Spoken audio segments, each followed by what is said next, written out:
tonight's gonna be a little bit different. I want to ask you what you do to make sure that you and your significant other have time for each other.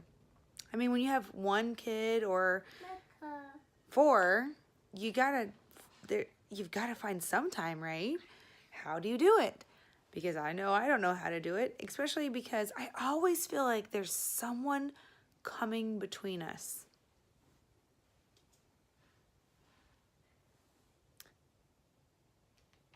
Or maybe two. Sometimes all four, actually. And we know that it's very important for us to make sure that we have time for each other. We all know that we need to prioritize for ourselves, but what about prioritizing our relationship over our kids?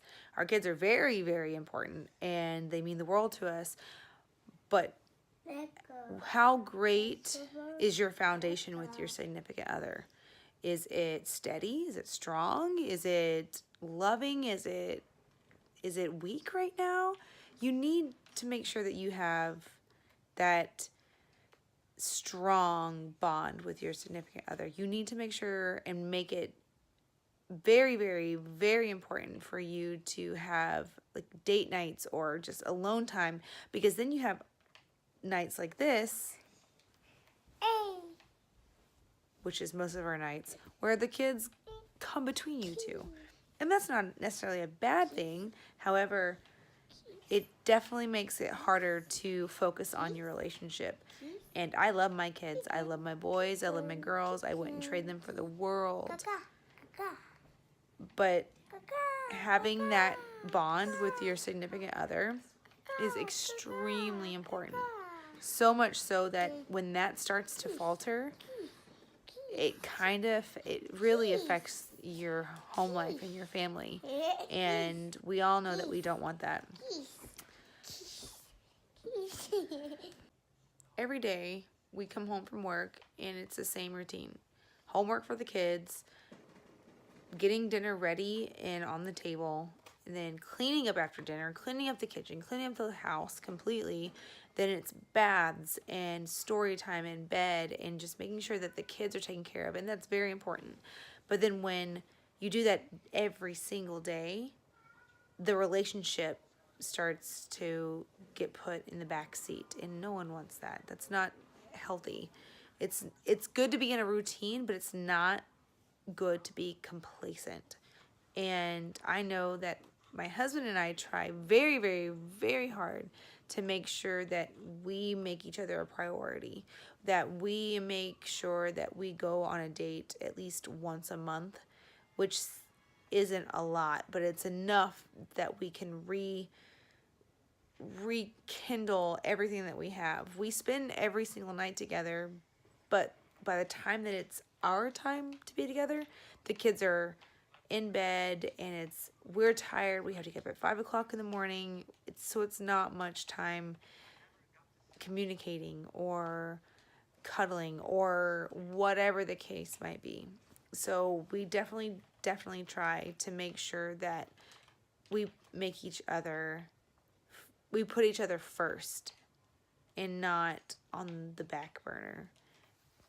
Because we have 4 kids, there's so much going on. I have a 5-year-old in basketball. I have got one that's interested in acting, so that's a whole different thing. I've got a preschooler who wants to play on his tablet or play outside with his new friends or whatever. And then I've got a 2-year-old who always wants to watch Jurassic World, Batman, Ferdinand and Arlo, the Good Dinosaur.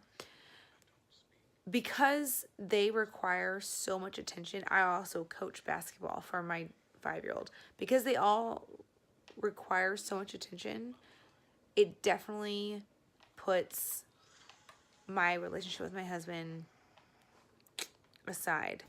But every single day, no matter what, we sit down, we spend at least half an hour together, whether it be playing cards or Yahtzee or just talking or cuddling, watching a show. We make that effort every single day to be together. And I think that's extremely important because If we didn't, this would be our life every day. Yeah, every day. I have a daughter downstairs and I've got one at the foot of my bed, but I can tell you right now that once they all go to bed, my husband and I are going to reconnect like we always do.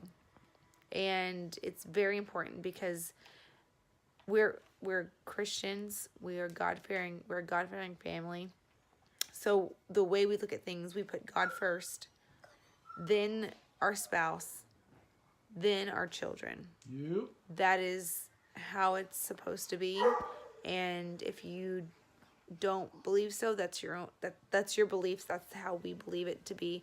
God, spouse, children. Because once your children grow up and move out, they're going to marry and they're going to put their spouse first. And then it's going to start a whole nother family. So once our children move out, it's me and him. What if I put my children before him, then when they move out, what am I going to do? It's like learning a whole new person all over again. You've been married for 20 years and yet you don't know who you're married to because you spent all your time and effort on your kids. And I love them. They drive me crazy, but they're the best things in the world to me. But I wouldn't be as great of a mom to them if I didn't have the support of my spouse and the love that I have for him and the support that we have together. And I know that if we didn't put each other first, it would make our relationship so much more difficult. Right, McKenna? Yeah. Yeah. So, put your spouse other first. Put your significant other first. Put your spouse, your girlfriend, your boyfriend, your fiance, whatever. Put them a priority over your children. I know that sounds so backwards, but I promise you that it's the best thing for your relationship and for your children. But that's my 2 cents for today, guys. I hope you weren't too bored. I will hopefully log on in the next couple of days and give you more of my mom talk. All right, good night.